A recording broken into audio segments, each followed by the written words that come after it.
आज ਆਪਾਂ जो अपना 11th क्लास का चैप्टर नंबर जो 10th है स्ट्रेट लाइन उसको स्टार्ट करने जा रहे हैं। और सबसे पहले आप क्या करेंगे, कॉन्सेप्ट पढ़ेंगे। कॉन्सेप्ट पढ़ने के बाद उस पे आप एक सम करेंगे, फिर कॉन्सेप्ट समझेंगे, फिर एक आप उस पर क्या करेंगे, सम करेंगे। ठीक है जी। तो सबसे पहले जो हमने कॉन्सेप्ट पढ़ना है वो क्या पढ़ना है। कभी भी देखो, हमने देखो 9th क्लास में पढ़ा था, हमने 10th में पढ़ा था, अब आप 11th क्लास में, तो अब आप 11th में पढ़ेंगे, बस थोड़ा लेवल अलग हो जाएगा।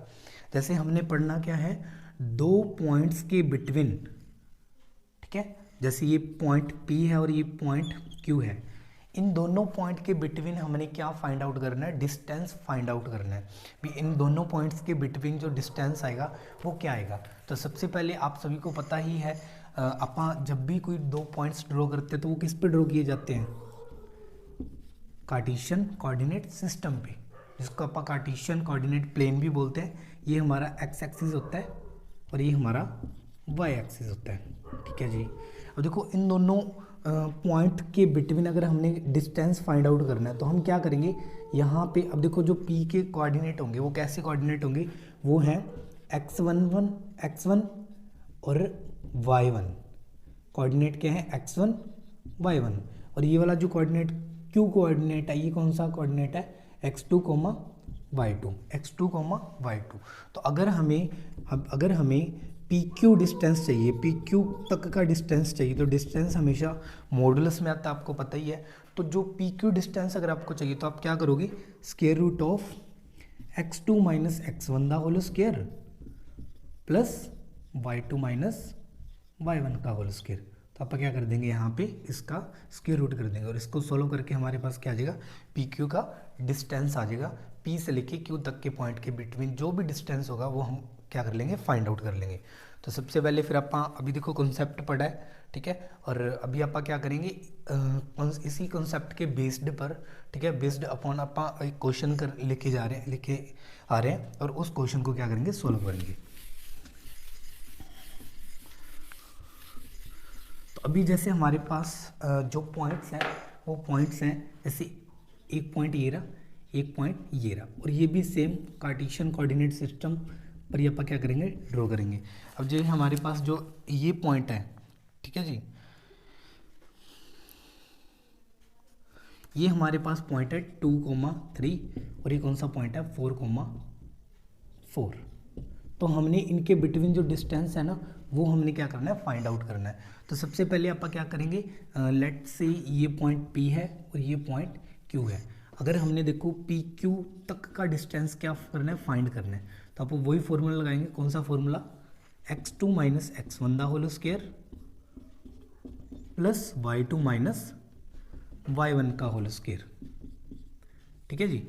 अब जो हमारे कोऑर्डिनेट्स है वो आप यहाँ पे लिख लेंगे 2,3, और अगला जो हमारा कोऑर्डिनेट है वो कौन सा कोऑर्डिनेट है, 4,4। तो हम क्या करेंगे ना, इसके ऊपर लिख लेंगे, हमें दिक्कत नहीं आएगी, x1 y1 x2 y2। तभी आप PQ क्या करेंगे, डिस्टेंस फाइंड आउट करेंगे। तो जो PQ डिस्टेंस आएगा वो क्या आएगा, x2 माइनस x1, x2 कितना है 4, 4 माइनस में 2 का होल स्क्वायर, फॉर्मूले में पुट कर रहे हैं, और वैसे ही y2 माइनस y1, तो यानी कि y2 कितना 4 माइनस में 3 का होल स्क्वायर। अभी आप PQ फाइंड करेंगे, PQ कैसे निकलेगा, तो 4 माइनस 2 2 का स्क्वायर प्लस 1 का स्क्वायर आएगा। 2 का स्क्वायर क्या आएगा 4 प्लस 1 का स्क्वायर 1, तो ऊपर क्या है अंडर रूट। तो यहाँ से हमारे पास जो PQ डिस्टेंस आया वो कितना आ गया, √5। तो वैसे तो इस √, की दो वैल्यूज आती है, एक तो प्लस का और एक माइनस का, √5। लेकिन आपको पता है अपा जो हमारे पास PQ है वो क्या है, एक क्या है डिस्टेंस, देन अपा जो PQ की वैल्यू लेंगे वो कितनी आएगी, √5। ठीक है जी। तो ये हमारा क्वेश्चन नंबर क्या था, फर्स्ट। अभी आप बात करेंगे centroid of a triangle. Centroid of a triangle का मतलब जो है भी ट्रायंगल के बिल्कुल एक ऐसा पॉइंट, जैसे मान लो हमारे पास सर्कल होता था, तो इस सर्कल का जो बिल्कुल बीच वाला जो बिंदु है, बिल्कुल जो बीच वाला जो पॉइंट है, उसको अपन क्या बोलते हैं, सेंटर। ठीक है जी, उसको अपन क्या बोल देते हैं, सेंटर बोलते हैं। तो वैसे ही एक ट्रायंगल के बिल्कुल मिड वाले पॉइंट को, बिल्कुल जो सेंटर में पॉइंट है, उसको हम क्या बोलते हैं, सेंट्रोइड बोलते हैं। ठीक है जी, उसको हम क्या बोल देते हैं, सेंट्रोइड बोल देते हैं। तो अभी उसी के बारे में हमने पढ़ना है। जैसे हमारे पास ये एक क्या है, ट्रायंगल, हमारे पास ये क्या है, एक ट्रायंगल। तो इस ट्रायंगल में जो इस ट्रायंगल का जो सेंट्रोइड होएगा, वो सेंट्रोइड क्या होगा, ये वाला। अब देखा जाए तो यहाँ से बिल्कुल ये वाला, यहाँ से बिल्कुल ये वाला, और यहाँ से बिल्कुल ये वाला, यानी कि इस पॉइंट से जो इनकी जो बीच का जो डिस्टेंस है वो भी क्या रहेगा, सेम रहेगा। यानी कि ये वाला डिस्टेंस, ये वाला डिस्टेंस और ये वाला डिस्टेंस हमेशा क्या रहेगा, बराबर रहेगा। और इसको अपन बोलते क्या है, सेंट्रोइड बोलते हैं। ठीक है जी, तो इस वाले पॉइंट को अपन क्या बोलते हैं, सेंट्रोइड। तो वैसे ही अपन जैसे मान लो हमारे पास इस ट्रायंगल के वर्टेक्स दे रखे हैं x1 y1, x1 y1, x2 y2 and x3 y3। तो जब भी हमें इस ट्रायंगल के कोऑर्डिनेट दे रखे हैं, तो इन कोऑर्डिनेट्स को यूज़ करके हम इस ट्रायंगल का क्या फाइंड कर सकते हैं, सेंट्रोइड फाइंड कर सकते हैं। तो अभी अपन सेंट्रोइड कैसे फाइंड करेंगे, उसके लिए हमारे पास एक फॉर्मूला है। तो उस फॉर्मूले को मैं अभी आपको लिख के दिखाता हूँ।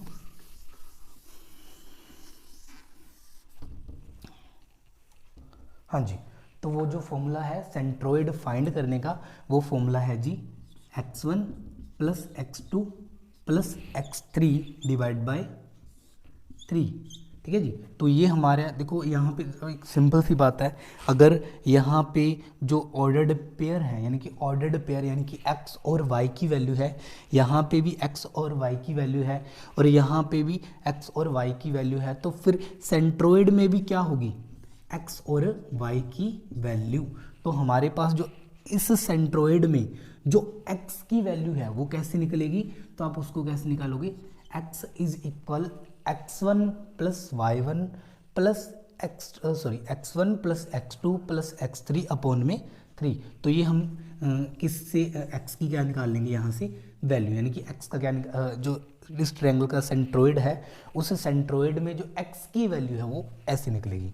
अच्छा, वैसे ही अगर आप y की वैल्यू निकालना चाहें, इस सेंट्रोइड में y का जो मान आएगा, वैल्यू आएगी, वो कैसे आएगी, y1 plus y2 plus y3 over में 3। तो यहाँ से आप क्या निकाल लेंगे, y का वैल्यू निकालेंगे, y का क्या निकाल लेंगे, मान निकाल लेंगे। ठीक है जी, तो हमने बस हमें x और y यानी कि सेंट्रोइड अगर हमने फाइंड करने, तो हमारे पास ये जो वर्टेक्स है ना, ये हमारे पास क्या होने चाहिए, गिवन होने चाहिए। ठीक है जी, जैसे एक मैं सम करके दिखा रहा हूँ, उसमें क्या करना है, सेंट्रोइड ही फाइंड करने हैं इस ट्रायंगल की। ठीक है जी, तो एक सम है, मैं आपको भी करके दिखाता हूँ।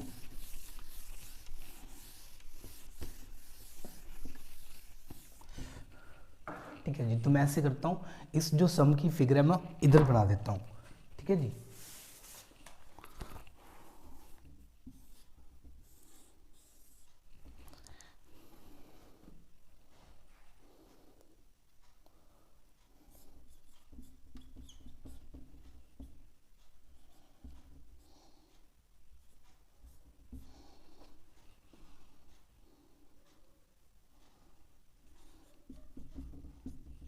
ठीक है जी, तो हमें ये क्या दे रखे हैं, इनके कोऑर्डिनेट दे रखे हैं, इनके जो वर्टेक्स हैं वो हमें क्या कर रखे हैं, गिवन कर रखे हैं।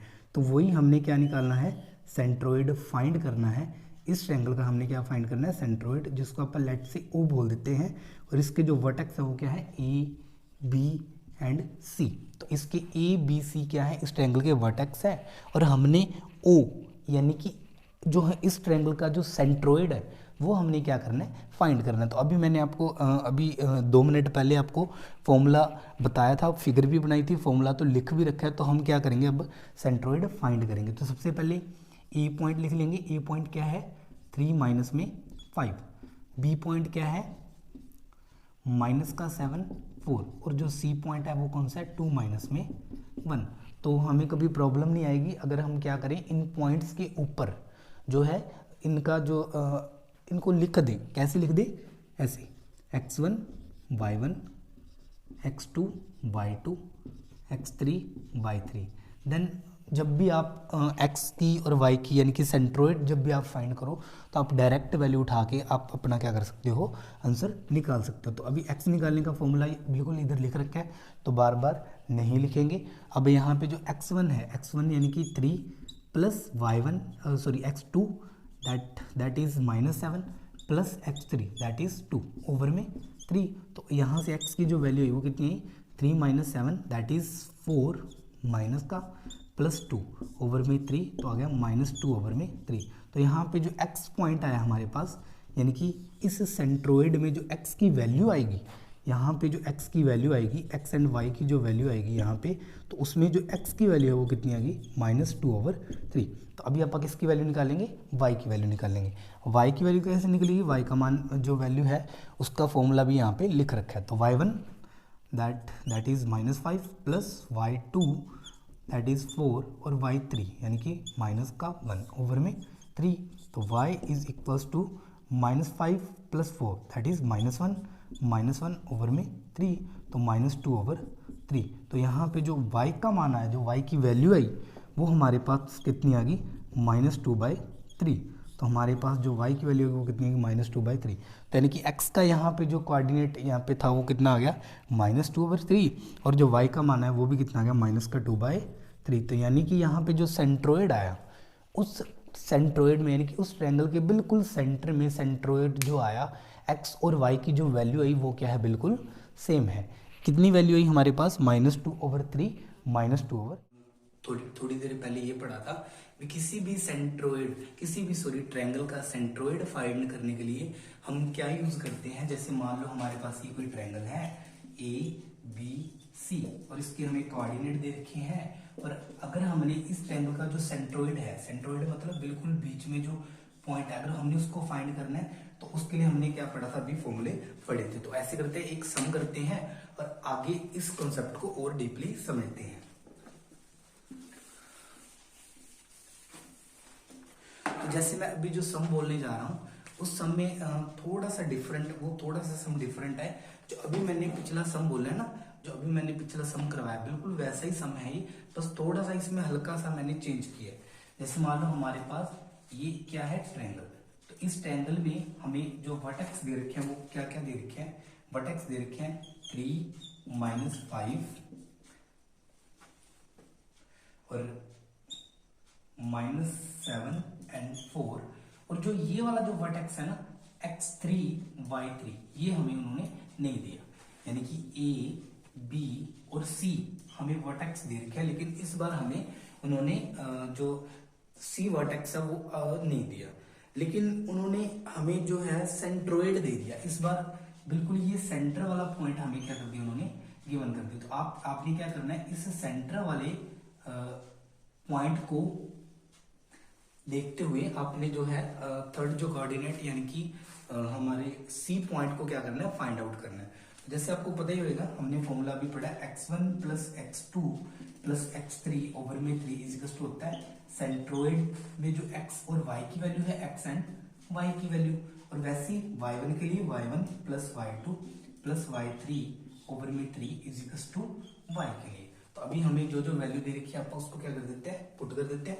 अब जो हमें जो सेंट्रोइड दिया वो कितना दे रखा है, मैं सेंट्रोइड को भी लिख देता हूँ। तो सेंट्रोइड दिया 2 - 1। तो अभी हमने कोऑर्डिनेट निकालना है c, यानी कि c कोऑर्डिनेट निकालेंगे। तो हम क्या करेंगे, इस फॉर्मूले में पुट कर देंगे x की वैल्यू दे रखी है हमें 2 is equal to x1 x2 and x3। x1 कितना जी हमारे पास 3, ये रहा, x2 ये रहा, x3 वो रहा, x1 x2 that is -7 plus x3 over में 3। तो यहां से आप x3 की वैल्यू निकालेंगे। तो हमने छोटी क्लास में सीखा है, जब भी किसी भी वेरिएबल की वैल्यू निकालनी है तो आप उसको क्या करोगे, अकेला करोगे। यानी कि सबसे पहले ये इधर जाएगा तो 2 × 3, इधर डिवाइड में था, उधर मल्टीप्लाई में चला गया। तो 3 - 7 दैट इज -4 प्लस x3। तो अगर मैं यहां से देखूं हमारे पास जो which imply that x3 is equal to ये 6 था और ये उधर जाएगा तो क्या हो जाएगा, प्लस का 4 हो जाएगा। तो कितना आ गया 10, यानी कि जो x3 आ गया हमारे पास वो कितना आ गया, 10 आ गया। ठीक है जी। और देखो हमारे पास x3 तो आ गया, लेकिन अभी हमने क्या फाइंड करना है, और y3, क्योंकि हमारे जो कोऑर्डिनेट है वो ऑर्डर्ड पेयर में होते हैं, यानी कि x और y की वैल्यू में होते हैं। तो हमारे पास x की वैल्यू हमारे पास कितनी आ गई, इतनी, यानी कि x3 की वैल्यू आ गई, और y3 की भी वैल्यू निकालेंगे तो बिल्कुल सेम टू सेम ये फॉर्मूला पुट करेंगे। तो हमारे पास अब यहाँ पे y की जो वैल्यू है, और आपको ये बात पता होनी चाहिए, y उधर भी हो सकता है इधर भी हो सकता है, तो सेम टू सेम एक ही बात है। तो y का मान कितना है, -1 is equal to y1 y2 y3। y1 is -5, y2 is 4 and y3 is हमने फाइंड करना है, तो वो हमने वैसे ही उसको लिख दिया ओवर में 3। अगेन ये 3 उधर मल्टीप्लाई में जाएगा, -1 इंटू 3। अब देखो -5 plus 4 that is -1 plus y3, तो विच इम्प्लाई दैट 3 इंटू -1, y3 की वैल्यू निकाल रहे हैं -3, और ये माइनस का 1 है उधर जाएगा तो किसका हो जाएगा, प्लस का। तो -3 प्लस 1 हमारे पास कितना आ गया, -2। तो जो हमारे पास y3 है वो कितना आ गया, -2। तो यानी कि हमने जो सेंट्रोइड हमें जो गिवन कर रखा था, सेंट्रोइड से हमने क्या फाइंड आउट कर लिया, ये y कोऑर्डिनेट c कोऑर्डिनेट हमने क्या कर लिया, फाइंड। तो अभी c कोऑर्डिनेट को लिखेंगे कैसे, x3, y3 is equal, x की वैल्यू इज 10 माइनस में 2। तो ये ऐसे करके हमने, जब भी हमें किसी भी ट्रायंगल का सेंट्रोइड गिवन कर रखा है और उसके 2 कोऑर्डिनेट गिवन कर रखे हैं, तो आप आराम से उसके थर्ड कोऑर्डिनेट यानी कि लास्ट वाले कोऑर्डिनेट को क्या कर सकते हैं, फाइंड आउट कर सकते हैं।